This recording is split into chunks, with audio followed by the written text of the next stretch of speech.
தொலைக்காட்சி நண்பர்களுக்கு என்னுடைய இதயபூர்வமான வாழ்த்துக்களை நான் முதலே தெரிவித்துக் கொள்கிறேன்.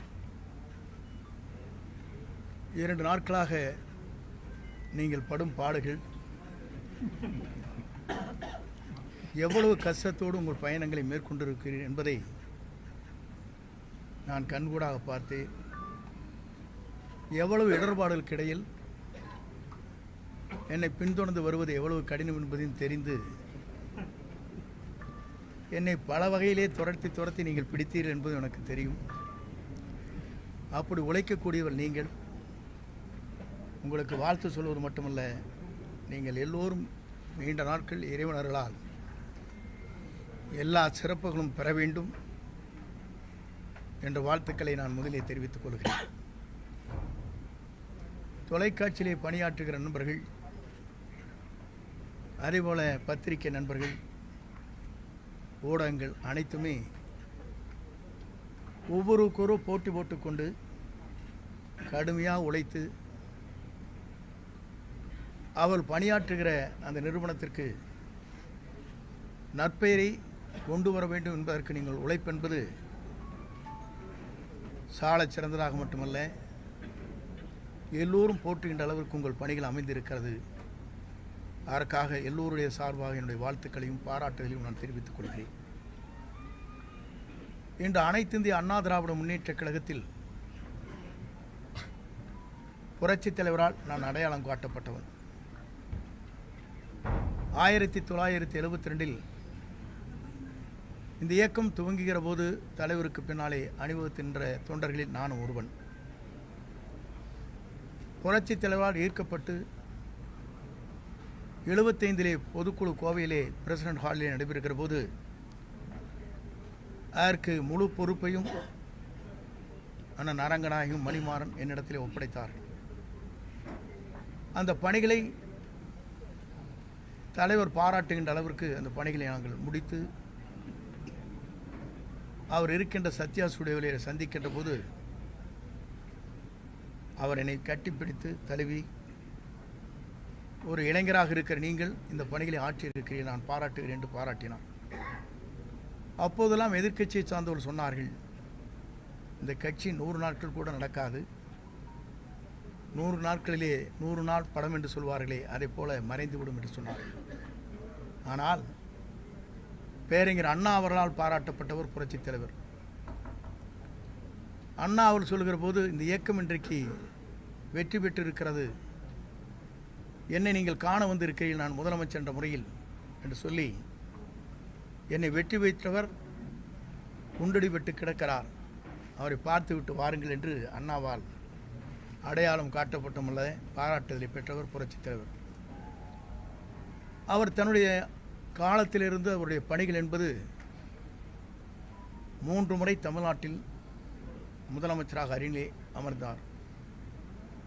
10,000 மைலுக்கு அப்பாலே சிகிச்சை பெறுகிற போது, தமிழ்நாட்டிலே கால் வைக்கிற போது அவர்தான் தமிழ்நாட்டின் நிரந்தர முதலமைச்சர் என்ற வரலாற்றை படைத்தார். அந்த தலைவர் மறைந்ததற்கு பிறகு இயக்கம் 2 கூறுகளாக போகிற போது தான் 1987 புரட்சித் தலைவர் அம்மாவுடைய வழியிலே நான் பயணத்தை மேற்கொண்டேன். புரட்சித் தலைவர் அம்மா அவர்களும் அவருடைய சுற்றுப்பயணமாக இருந்தாலும் சரி, பல்வேறு ஆலோசனைகள் கேட்கின்ற போது பல்வேறு நண்பர்களோடு நானும் இணைந்து அந்த பணிகளை நான் மேற்கொண்டிருக்கிறேன். புரட்சித் தலைவரால் பாராட்டுதலை பெற்றிருக்கிறேன். எம்மையுமே தன்னுடைய தலையிலே விழுகிறதென்றாலும் கூட சறுக்காமல் வழுக்காமல் இந்த இயக்கத்திற்காகவும் எனக்காகவும் தன்னை அர்ப்பணித்தவர் என்று ஒரு பெரிய கேசட்டை உங்களுக்கு தெரியும். என்னுடைய திருமணத்திலே மட்டுமல்ல, திருச்சியில் நடைபெற்ற நிகழ்ச்சியில் கூட அந்த அளவுக்கு பாராட்டினார். ஆனால் இன்றைக்கு இருக்கிற நிலைகள் வேறு. இன்றைக்கு நான் அதை சொல்வதற்கு காரணம், புரட்சித் தலைவர் அம்மா மறைவுக்கு பிறகு ஆட்சி நடத்தினோம். நடத்தியதற்கு பிறகு காலச்சூழல்களில் பல்வேறு கூறுகளாக 3 கூறுகளாக இயக்கம் பிரிந்தது.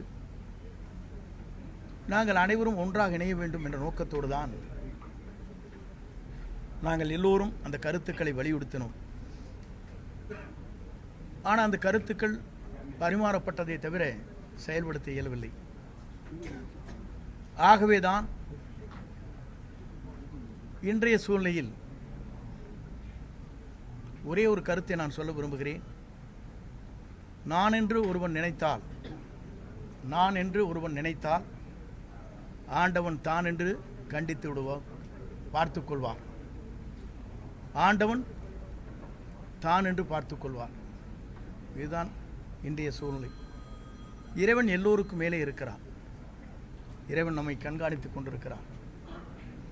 ஆகவேதான் அந்த அடிப்படையில் என்னுடைய பயணங்களை மேற்கொள்கிற போது முதலே பொறுப்புகளை எடுத்தார்கள். எல்லோரும் ஒருங்கிணைக்கப்பட வேண்டும் என்று நான் தேவர் ஜெயந்திக்கு சென்று எல்லோருடையும் பேச வேண்டும் என்ற நோக்கத்தோடு தான் இந்த நிகழ்ச்சிக்கு நான் சென்றேன். சென்று திரும்பி 2 நாட்களுக்குள்ளேயே உறுப்பினர் பதவி கூட எடுத்துவிட்டார். 50 ஆண்டு கால வரலாற்றில் இந்த இயக்கத்திற்காக ஏற்றத்தாழ்வுகளை சந்தித்த எனக்கு கிடைத்த பரிசுதான் உறுப்பினர் பதவி கூட எடுக்கப்பட்டிருக்கிற நிலை இருக்கிறது. என்னோடு மட்டுமல்ல, என்னை சார்ந்தவர்களும் அந்த பதவிகளை எடுத்தார்கள். அதோடு அவர் நின்று விடவில்லை. மகேஷ் என்பவர் அவருடைய தந்தை மாமன் ஒரு விபத்திலே இறந்து விட்டார். காங்கேயத்திற்கு அருகாமையில் அவருடைய இல்லத்திற்கு சென்ற துக்கத்தை விசாரித்தவுடன், நீ ஏன் அனுமதித்தார் அவரை என்று அடிப்படை உறுப்பிலிருந்து அவர் நீக்கப்பட்டார். துக்கத்துக்கு செல்வதே, வேதனைக்கு சென்று விசாரிப்பதே தவறென்று அந்த இளைஞரை ஒரு பொறுப்பிலே இருக்கின்றவரை அடிப்படை உறுப்பிலிருந்து நீக்கப்பட்டது என்பது இதுவரையிலும் தமிழகத்தின் வரலாற்றில் நடைபெறாத ஒன்று என்பதை நான் இந்த நேரத்தில் சுட்டிக்காட்ட விரும்புகிறேன். அதற்கு பிறகு என்னுடைய முடிவை பொறுத்தவரையிலும் இன்றைக்கு தெளிவான முடிவுகளை மேற்கொண்டுதான் நேற்றைய தினம் சட்டமன்ற உறுப்பினருடைய பதவியை ராஜினாமா செய்துவிட்டு இன்றைக்கு கழகத்திலே, தமிழக வெற்றி கழகத்தில் நான் இணைந்திருக்கிறேன். ஏன் இங்கே இணைந்தார்கள் என்ற ஒரு கேள்வி கூட கேட்கக்கூடும்.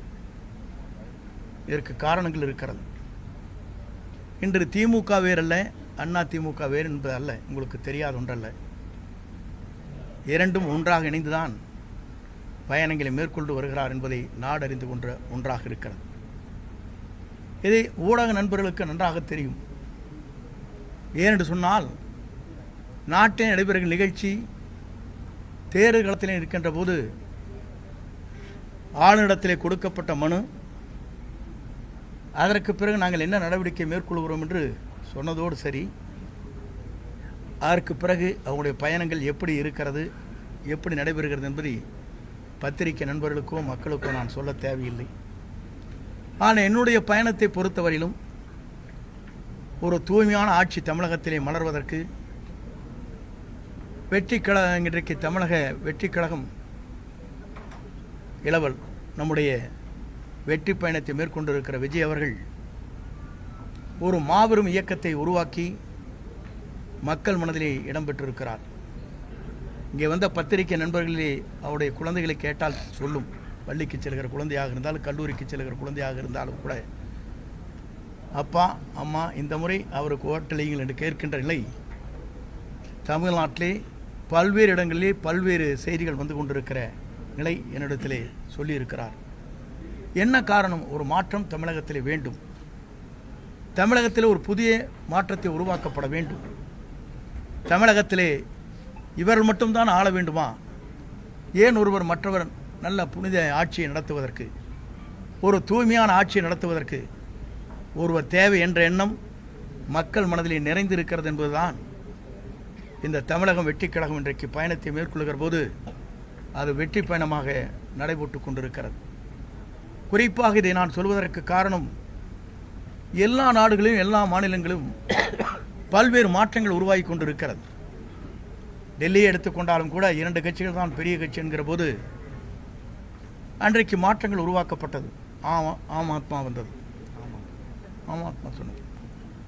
அதே நேரத்தில் பஞ்சாபிலே கூட காங்கிரஸ் 2 கட்சிகள் போட்டி போட்டுக் கொண்டிருக்கிற போது இடையிலே மற்றொரு கட்சி அங்கே வருகின்ற வாய்ப்பு அங்கே உருவாக்கப்பட்டது. இதையெல்லாம் நான் எதற்காக சொல்லுவேன் சொன்னால், மக்கள் மாற்றத்தை விரும்புகிறார்கள்.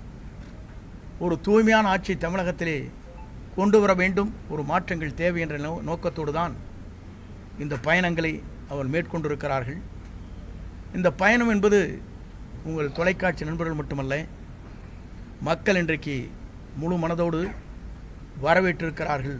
வரவேற்பு மட்டுமல்ல, வெற்றியை சூடுவதற்கு காத்து கொண்டிருக்கிறாள், நேரத்தை பார்த்து கொண்டுதான். ஆகவே 2026 என்பது மக்களால் வரவேற்கப்படுகிற, மக்களால் ஏற்றுக்கொள்ளப்படுகிற, மக்களால் உருவாக்கப்படுகிற ஒரு புனித ஆட்சி தமிழகத்தில் உருவாகுவதற்கு நம்முடைய வெற்றி கழகத்துடைய தலைவர் அன்பிற்கினிய இளவல் விஜய் அவர்கள் வெற்றி பெறுவார்கள்.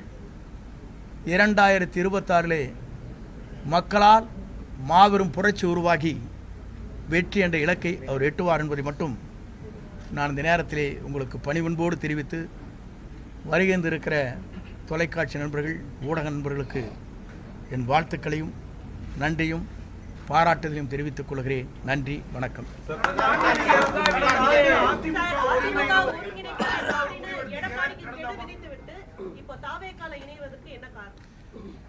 ஒருங்கிணைக்க வேண்டும் என்று கெடு விதிக்கவில்லை. நீங்கள் நன்றாக நான் பேசிய பேச்சுக்களை நீங்கள் கேட்டிருக்க வேண்டும். இதனை கேட்காதையே நீங்களாக போட்டுவிட்டு ஹெட்லைன் போட்டுவிட்டு 5 நாட்கள் தான் அவகாசம் கொடுத்திருக்கிறார் என்று சொன்னீர்கள். அதில் முழுமையாக நீங்கள் பார்க்க வேண்டும். அப்போது தொலைக்காட்சி நண்பர் கேட்டார், 5 நாட்களுக்குள்ளே முடிக்க வேண்டுமா என்று கேட்டார். இல்லை, பேச்சுவார்த்தை துவங்க வேண்டும். 1 மாதமோ 1.5 மாத காலமோ எடுத்துக்கொள்ளுங்கள். அதில் யாரை சேர்த்த வேண்டும் என்பது பொதுச் செயலாளர் முடிவு செய்யட்டும் என்று தெளிவாக சொல்லியிருக்கேன். நான் நீங்கள் பார்த்துருப்பீங்கன்னு நினைக்கிறேன். ஆனால் கெடு என்று போட வைத்ததே அவர்தான். முதலில் தெரிந்து கொள்ள வேண்டும். என்னை வெளியேற்ற வேண்டும் நோக்கத்தோடு தான் அதை சரியான முறையில் காயை நகர்த்தி விட்டார். இதுதான் உண்மை. தொலைக்காட்சியில் நான் பேசியது நீங்கள் இன்றைக்கு வேண்டுமானால் போட்டு தெரிந்து கொள்ளலாம்.